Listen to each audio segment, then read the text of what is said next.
تو یاد رکھیں کہ یہ بنیادی عقیدے ہیں جن سے انہوں نے لوگوں کو اتنا گمراہ کر دیا ہے کہ حضور آ گئے. اچھا حضور کی روح مبارک موجود ہے اور ہر جگہ موجود ہے، ہر وقت موجود ہے، ہر گھر میں موجود ہے. اب آپ نے دیکھ لیا کہ علماء احناف کا کتنا بڑا فتویٰ ہے، علماء دیوبند کا کتنا بڑا فتویٰ ہے کہ جو یہ عقیدہ رکھے کہ میرے نکاح کے اللہ اور اللہ کے رسول گواہ ہیں وہ کافر ہو گیا، کہ اس نے حضور کو عالم الغیب بنایا، اس نے حضور کو حاضر ناظر سمجھا. تو اس لیے سب سے پہلے انشاءاللہ اس عقیدے پر ہم اللہ کے قرآن سے اور اس کے بعد احادیث محمد مصطفیٰ صلی اللہ علیہ وسلم سے اور اس کے بعد انشاءاللہ تبارک و تعالی پھر اللہ کو منظور ہے تو جو اس فرقے کے مخالفین کے استدلالات ہیں، ان کے دلائل ہیں، پھر ان کے دلائل اور ان کے جوابات کا انشاءاللہ سلسلہ ہوگا. تو سب سے پہلی بات یہ ہے کہ اگر ایک بات اللہ کا قرآن کہہ دے تو مسلمان کے لیے تو اتنا کافی ہے. جب اللہ کا قرآن ایک بات کہہ دے بس اس کے بعد مسلمان کو دوسری بات پوچھنے کی کیا ضرورت؟ قرآن نے کہہ دیا اللہ ایک ہے، بس اب تم بحث کرتے پھرو جی ایک ہے یا دو ہیں، عقل ہے. قرآن کہتا ہے کہ وَمَا كُنْتَ لَدَيْهِمْ إِذْ يُلْقُونَ أَقْلَامُهُمْ أَيُّهُمْ يَكْفُلُ مَرْيَمَ وَمَا كُنْتَ لَدَيْهِمْ إِذْ يَخْتَصِمُونَ. اللہ کا قرآن فرماتا ہے میرے بدری محمد مصطفیٰ صلی اللہ علیہ وسلم جب بی بی مریم کی کفالت کے لیے آپس میں جھگڑ رہے تھے لوگ، سب چاہتے تھے کہ میں بی بی مریم کی کفالت کروں، میں بی بی مریم کی حفاظت کروں، میں خدمت کروں.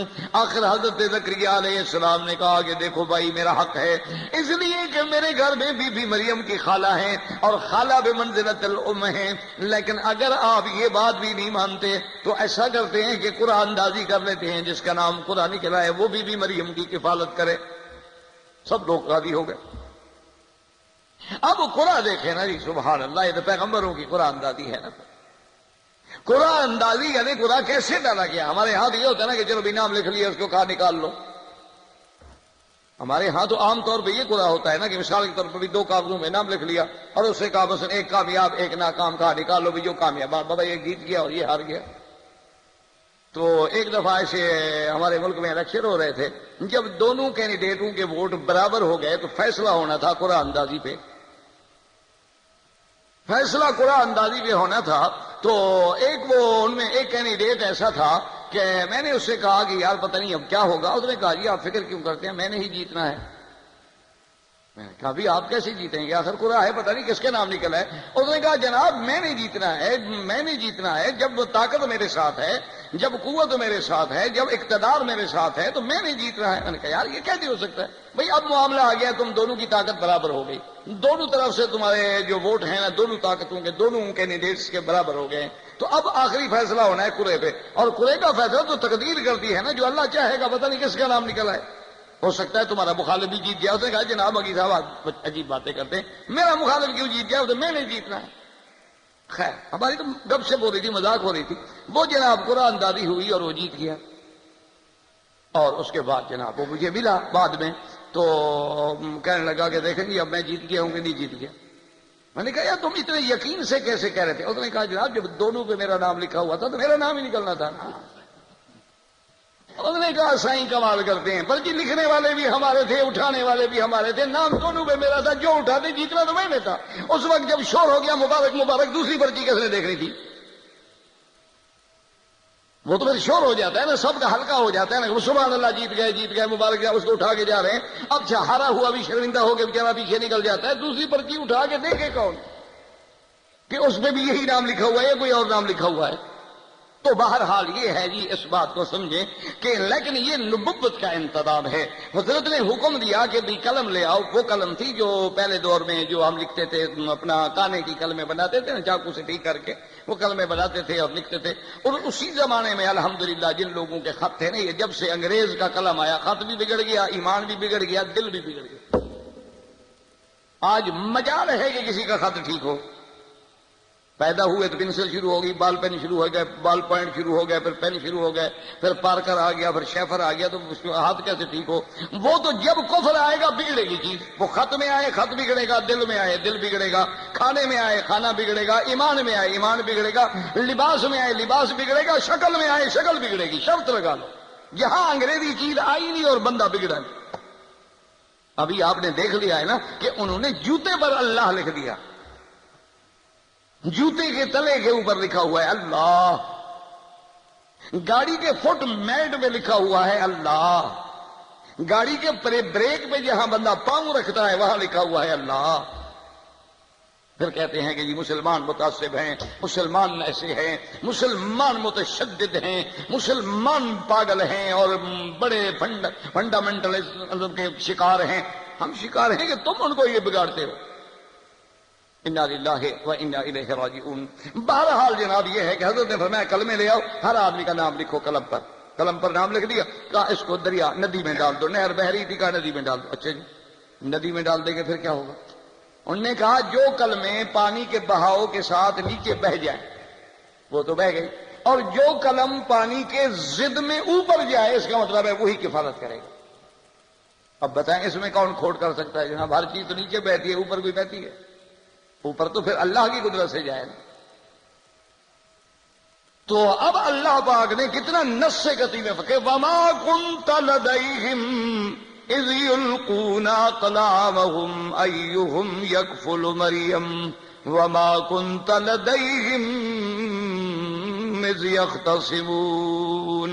کہ میرا مدنی محمد مصطفیٰ آپ وہاں موجود نہیں تھے جب وہ کلمہ قرآن اندازی کے ڈالے جا رہے تھے، اور میرا مدنی آپ موجود نہیں تھے وہاں جب وہ جھگڑ رہے تھے. اللہ فرماتا ہے وہاں موجود نہیں تھے، لیکن یہ کہتے ہیں نہیں جناب ہر جگہ موجود تھے. اب بتاؤ قرآن کو مانے ان کی بات مانے؟ اللہ فرماتے ہیں وما كنت بجانب الغرب. اللہ فرماتے ہیں میرا بدنی جب میں نے موسیٰ علیہ السلام کا فیصلہ کیا، جب ہم نے ان کو نبوت سے نوازا، کلام سے نوازا، وہاں موجود نہیں تھے. وما كنت بجانب الطور، اور آپ اس وقت طور کے کنارے پہ بھی موجود نہیں تھے جب ہم نے موسیٰ کو ندا کی. جب ہم نے موسیٰ علیہ السلام سے بات کی، ندا فرمائی، آپ وہاں بھی موجود نہیں تھے. اور قرآن کہتے ہیں وَمَا كُنْتَ لَدَيْهِمْ إِذْ أَجْمَعُوا أَمْرَهُمْ وَهُمْ يَمْكُرُونَ.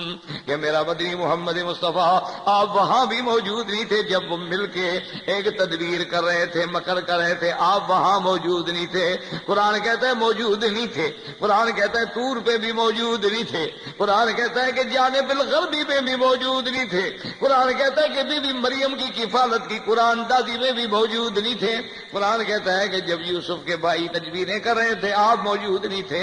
لیکن یہ جاہل کہتا ہے کہ نبی ہر جگہ موجود ہے، ہر جگہ حاضر بھی ہے، ہر جگہ ناظر بھی ہے. کوئی چیز خالی نہیں، کوئی جگہ خالی نہیں، کوئی منطقہ خالی نہیں جہاں محمد مصطفیٰ صلی اللہ علیہ وسلم موجود نہیں ہے.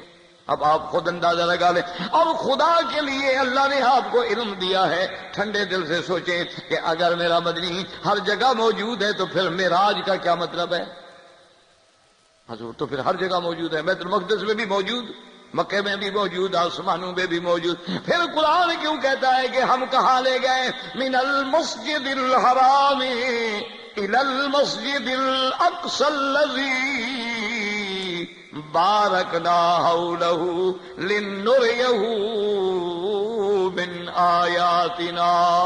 اللہ فرماتے ہیں ہم حضور کو مسجد الحرام سے مسجد اقصی کی طرف، شام کی طرف لے گئے کہ جس کے ارد گرد میں برکات ہیں ظاہری بھی باطنی بھی، تاکہ اپنی نشانیاں محمد مصطفیٰ کو دکھلائیں. میرا اللہ وہ تو ہر جگہ موجود ہیں، پھر ان کو دکھلانے کی کیا ضرورت ہے؟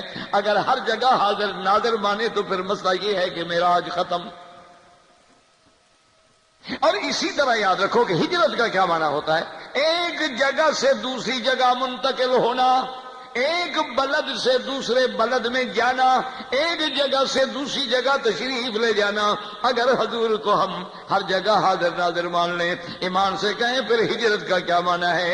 اور اللہ تو قرآن میں کہتا ہے اِلَّا تَنْصُرُوهُ فَقَدْ نَصَرَهُ اللَّهُ إِذْ أَخْرَجَهُ الَّذِينَ كَفَرُوا ثانی اثنین اذ ہما فی الغار۔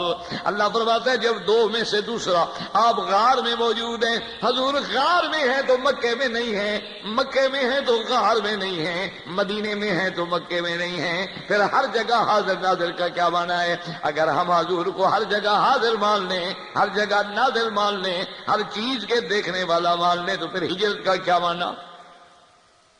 اسی لیے یاد رکھیں کہ ساری بات کو سمجھیں، ہر چیز کو سمجھیں کہ پوری دین اسلام کی عمارت جو ہے وہ دھڑام سے گر جائے گی اگر ہم یہ عقیدے رکھیں۔ حضور صلی اللہ علیہ وسلم کے پاس مشرکین کا ایک وفد آتا ہے، انہوں نے آ کے سرکار دو عالم سے عرض کیا کہ یا رسول اللہ صلی اللہ علیہ وسلم آپ مہربانی کر کے ہماری مدد کریں، کچھ صحابہ کی جماعت دیں ہمیں، ہم بالکل مسلمان ہیں، اور پھر صحابہ وہاں جا کے ہمارے علاقوں میں قرآن پڑھائیں۔ حضور پاک نے 70 صحابہ کی جماعت بھیجی ان کے ساتھ اعتماد کر کے، لیکن اللہ معاف کرے کہ بیر مؤونہ پر جب وہ پہنچے ہیں تو ان دشمنوں نے دشمنی کی اور 70 کے 70 صحابہ کو شہید کر دیا گیا۔ ان میں ایک صحابی رو کے کہتا ہے کہ اللہم بلغ عنا، کہ اے میرے پروردگار ہماری اس مظلومیت اور شہادت کے بارے میں محمد مدنی کو خبر فرما دے۔ اگر حضور ہر جگہ حاضر ناظر ہیں، آپ اندازہ کریں 70 صحابہ کو جانتے ہوئے کہ یہ شہید کر دیں گے حضور نے بھیج دیا۔ یہ بخاری کی روایت ہے۔ اسی طرح امام بخاری رحمت اللہ علیہ نے ایک روایت مبارک نقل کی ہے کہ غزوہ بن المصطلق میں، یہ غزوہ ہے، حضور پاک بھی ساتھ ہیں، اور بی بی عائشہ رضی اللہ تعالی عنہا بی بی صاحبہ فرماتی ہیں کہ میں اپنی کسی ضرورت کے لیے اٹھ کے گئی، میرے گلے میں ایک ہار تھا، وہ گر گیا۔ اب ہار گر گیا، اچھا وہ ہار بی بی صاحبہ کا اپنا نہیں تھا، بی بی صاحبہ نے عاریتن مانگا ہوا تھا، جیسے عام رواج ہوتا ہے عورتیں ایک دوسرے سے چیز لے کے کہ بھئی میں شادی میں جا رہی ہوں یا میں سفر میں سرکار دو عالم کے ساتھ جا رہی ہوں تو ذرا پہن لوں گی، تو وہ ہار بھی مانگا ہوا ہے۔ اب جناب جب ہار گم ہو گیا اور قافلے کی تیاری کا وقت آ گیا تو بی بی صدیقہ رضی اللہ تعالیٰ نے عرض کیا کہ یا رسول اللہ میرا تو وہ ہار گم ہو گیا ہے، اور ہار میں نے مانگا ہوا ہے میرے پاس جو ہے بطور عاریہ ہے، مہربانی کریں اگر تھوڑی دیر قافلے کو روک دیں اور صحابہ کو حکم دیں کہ تھوڑا تلاش کر لیں، اس کے مطلب ہے کہ یہیں گرا ہے، چوری تو ہو نہیں سکتا، کہیں پڑا ہوگا یا راستے میں گرا ہے، یا پھر جہاں تک میں گئی ہوں اس جگہ تک گرا ہے، یا آپ کے اسی خیمے کے ارد گرد میں آنے جانے اٹھنے بیٹھنے میں کہیں گر گیا ہے۔ تو حضور نے فرمایا کہ اچھا ٹھیک ہے، حضور نے حکم دیا صحابہ کو بھی ہار تلاش کرو، سب صحابہ تلاش کریں، ہار ملتا نہیں۔ اچھا خدا کی شان ہے کہ نماز کا وقت قریب آ رہا ہے، وہ تو پھر صحابہ تھے نا، ہماری طرح تو نہیں تھے نا کہ اچھا پڑھ لی تو پڑھ لی اور نہ پڑھی تو چلو یار آج موڈ نہیں ہے۔ بہت سارے ہمارے لوگ کہتے ہیں بھائی نماز تو پڑھ، یار کہتے تم پڑھ لو، میرا ذرا موڈ نہیں پڑ رہا ہے۔ نماز پڑھنے کے لیے صاحب کا موڈ چاہیے، نماز اللہ کی موڈ انگریز کا۔ اچھا جی، اس کے بعد جناب یہ ہے کہ ہار تلاش ہو رہا ہے، حضور صلی اللہ علیہ وسلم خیمہ ہے اور بی بی صاحبہ جو بیٹھی تھی نا تو حضور سر رکھ کے سو گئے، تو پتہ نہیں ہار میں آدھا گھنٹہ لگتا ہے، گھنٹہ لگتا ہے، جتنا دیر لگتی ہے، تھوڑا آرام کر۔ اچھا سفر کی تھکان ہے، حضور صلی اللہ علیہ وسلم کو فوراً نیند آ گئی۔ صحابہ آئے بھی سیدنا ابو بکر صدیق رضی اللہ تعالیٰ عنہ کی خدمت میں، انہوں نے کہا کہ دیکھا ہے جناب لیسو لنا ما، ہمارے پاس پانی نہیں ہے، ولسنا علی ماء، اور ہم کسی پانی کے چشمے کے قریب بھی نہیں ہے کہ بھر کے لے آئیں، اور نماز کا وقت قریب آ رہا ہے، اور بی بی عائشہ نے ایک ہار کے لیے اللہ کے نبی کو روک دیا اور سارا قافلہ رکا ہوا ہے، سارے قافلے کی نماز جا رہی ہے۔ تو سیدنا ابو بکر رضی اللہ تعالیٰ عنہ، اللہ کی نماز کا مسئلہ تھا، حضور غصے میں آ گئے، اندر تشریف لائے تو کیا دیکھتے ہیں کہ سیدہ عائشہ ایسے پالتی آلتی مار کے بیٹھی ہیں اور سرکار دو عالم صلی اللہ علیہ وسلم سر رکھ کے سوئے ہوئے ہیں۔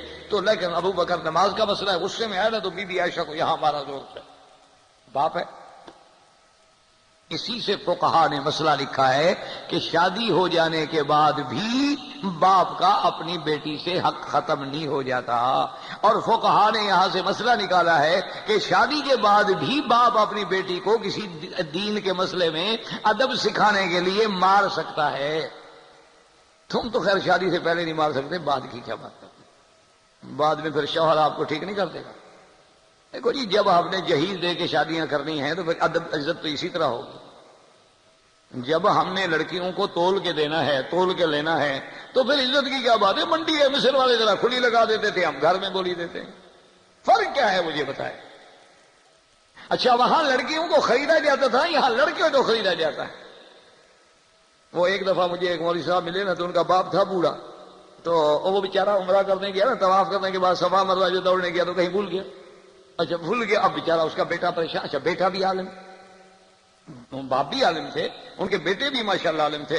میں آیا تو جناب اس کی ہوائیاں اڑ رہی ہیں، میں نے کہا کیا ہوا بھائی خیر تو؟ کہتے جی بابا گم ہو گیا۔ میں نے کہا یار وہ بابا چھوٹا بچہ تو ہے نہیں، اللہ کا فضل ہے 90 سال کی عمر ہے۔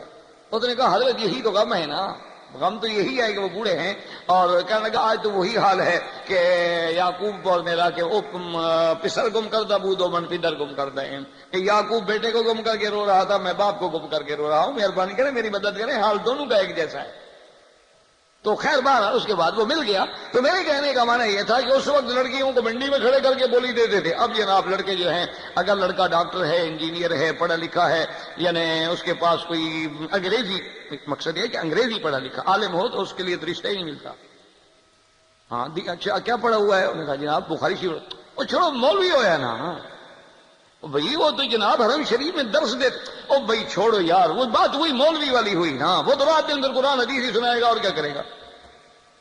ہم ایسی آدمی سے شادی کر کے کیا کریں؟ کم از کم وہ آدمی ہو کہ میری بیٹی اگر ڈش لے آئے تو انٹرنیٹ لے آئے، وہ اگر انٹرنیٹ لے آئے تو وہ کیبل لگوائے، ماشاءاللہ ایک سے ایک بڑھ کر ہو نا جی ماشاءاللہ۔ تو وہ جو آیا نا جی کہ اپنا کسی حال میں یہ ہے کہ بھئی، تو وہ اب وہ جناب پھر شرط کرتے ہیں کہ جی جہیز میں کارولا کار لاؤ، اور 50 انچ کا جو ہے ٹی وی لاؤ، 50 انچ والا، اور اس کے بعد جناب یہ ہے کہ وی سی آر فلاں کا ہو، اور اکائی کا باقاعدہ ڈیک ہو، اور فلاں فلاں چیزیں ہوں، جو کہ وہاں ڈانسنگ فلور پہ جا رہی ہے نا، وہ نکاح تو نہیں ہو رہا نا۔ انا للہ و انا الیہ، اور یہ بالکل شریعت میں حرام ہے، یہ شرط کر کے لیتے ہیں، لینا حرام ہے، اس کا استعمال کرنا حرام ہے، اس کا اپنے گھر میں رکھنا حرام ہے۔ کیا مطلب ہے کہ جہیز وہ ایک بچی دے رہا ہے، سارا گھر بھی لٹائے، قرضہ دے، بچی بھی دے اور ساری زندگی قرضے اتارتا رہے غریب، ورنہ اس کو کوئی اچھا رشتہ نہیں مل سکتا۔ اچھا اس رشتے والے کے ماں باپ بھی کہیں تم کیا لائی ہو ہمارے گھر میں، تم لے کے کیا آئی ہو؟